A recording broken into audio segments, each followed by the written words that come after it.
All right, so that was a rough one. Minnesota lost in overtime 27-24 to the Cincinnati Bengals on the road. Now, Joe Burrow completed 74% of his passes for 261 yards, 9.7 average, 2 scores, no interceptions, was sacked 5 times, and had a quarterback rating of 128.8. On the ground, Joe Mixon was, pretty good, I would say. 29 carries, 127 yards, 4.4 yards per carry, and a score. P. Ryan also carried 5 for 22, also 4.4 carry. Burrow and Jamar Chase were both credited with 1 carry. 2 yards for Burrow, -2 for Jamar Chase. Now, that's 36 carries, 149 yards, 4.1 yards per carry, and a score. Their leading receiver was Jamar Chase, catching 7 of his 5 targets for 101 yards and a 50-yard score.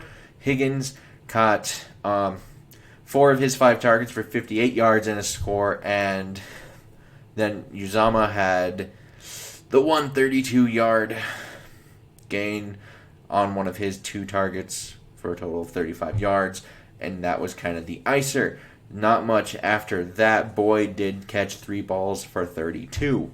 They were 3 of 14 on third down. That's only 21.4%, so that's pretty good. 2 of 3 in the red zone, 67%, which is middling. They were +1 in the turnover margin. 34 minutes and 51 seconds time of possession. Only 3 penalties for 15 yards, which will come up in Minnesota, I'm sure. Now, with the Vikings, Cousins completed 73.5% of his passes for 351 yards, 7.2 average, and 2 scores, no picks, sacked 3 times, 106.8 quarterback rating. Jefferson also threw it once, completing it for 11 yards. Cook didn't get much going. 20 carries for only 61 yards, had a touchdown and the fumble with 3.1 average yards per carry. Abdullah also carried it once for 4, Madison once for 2, so 22 carries, 67 yards, 3 yards per carry, and the score. Thielen led them in receiving today, catching 9 of 10 targets for 92 yards in both of the scores. Osborne, 7 of 9 for 76. Jefferson, 5 of 9 for 71. And Cook caught a ton of checkdowns, 6 of 7 for 43. Conklin, 4 of 4 for 41. And then a whole lot of nothing after that, basically. 6 of 16 on third down. That is a firm 37.5% on third down. 2 of 2 in the red zone, so 100%. Not bad. -1 in the turnover department. 35 minutes of possession. 12 penalties for 116 penalty yards, which is a ridiculous number. Now we're going to get into my actual notes on this game. So offensively, interior offensive line, struggling. What else is new? That's kind of what we do here in Minnesota. I don't know if they're going to switch to Wyatt Davis over Udo. I thought Ezra Cleveland had some struggles. The first B.J. Hill sack, I know they might credit Ezra Cleveland for allowing a sack, but that's really on Madison because he got completely blown up by a blitzing linebacker. So Cousins had to try to escape, and that's when Ezra's guy kind of came off, sacked Cousins. But other than that, no excuses for Cleveland. He did not play well. Bradbury did not play well either. One of B.J. Hill's other sacks was, I think, right after that, actually. The one where Garrett Bradbury just got pushed, which we've seen way too often. Can't have that. And Rashad Hill played like Rashad Hill, which is to say, not the best. Their average on third down to go was 11.7 yards today. That's not good. They averaged 15 yards on third down in the first half, 9.3 in the second, and then 6.5 in the overtime. Now, we do need to talk about these penalties because they played very undisciplined football. It was inexcusable. They had no reason for it. I know they might try to blame the noise. I don't care. 14 penalties, 12 were accepted. Most of them on the offense. I think they had 11 of these just called. I think 10 were accepted in the first half alone. And I think it went like 5 holdings, 5 false starts, and then 1 illegal formation. You cannot be having that. That is horrendous. You are just starting yourself behind the 8 ball. Now,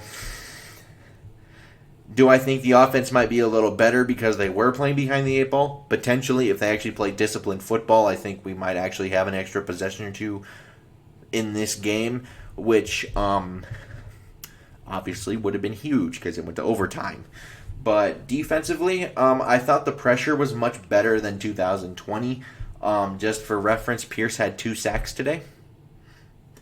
He had 3.5 sacks in his entire career prior to this, but he did have 2 sacks today, and I don't think Shamar Stephen had 2 sacks all of last year.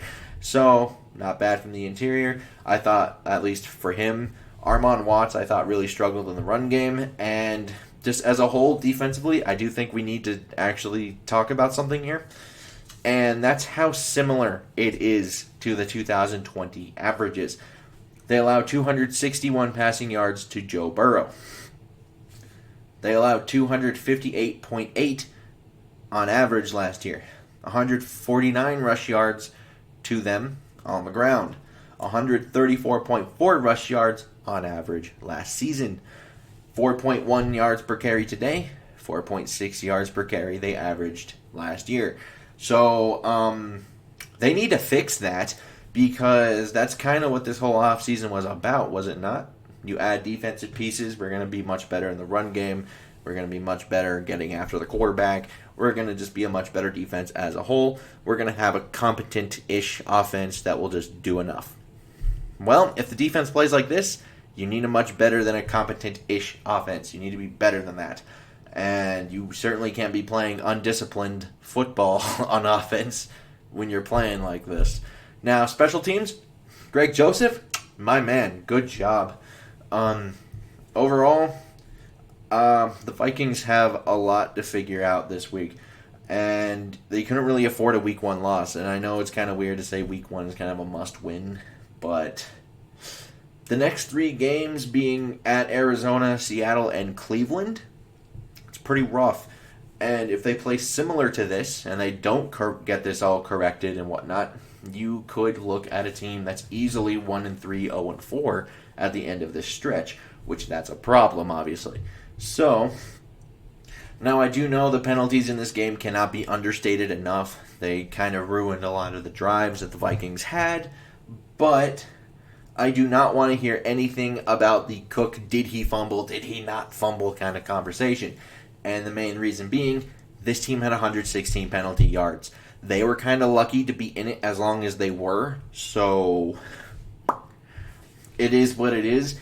And if they called that the other way, if he didn't fumble, that play would have stood, and maybe Greg Joseph makes the field goal, maybe not. Vikings kickers, I'm not going to count that as a make. But I'm just kind of thinking you need to get the penalties sorted out, and Zim, get your defense into gear. Because if you don't, your job may be lost. Because you have all the names you could want. They spent all the money for you in free agency. Why are these numbers similar, my friend? That's not good. So, I'd like to know your guys' comments down below. That is always good. As is liking, subscribing. Always a good thing.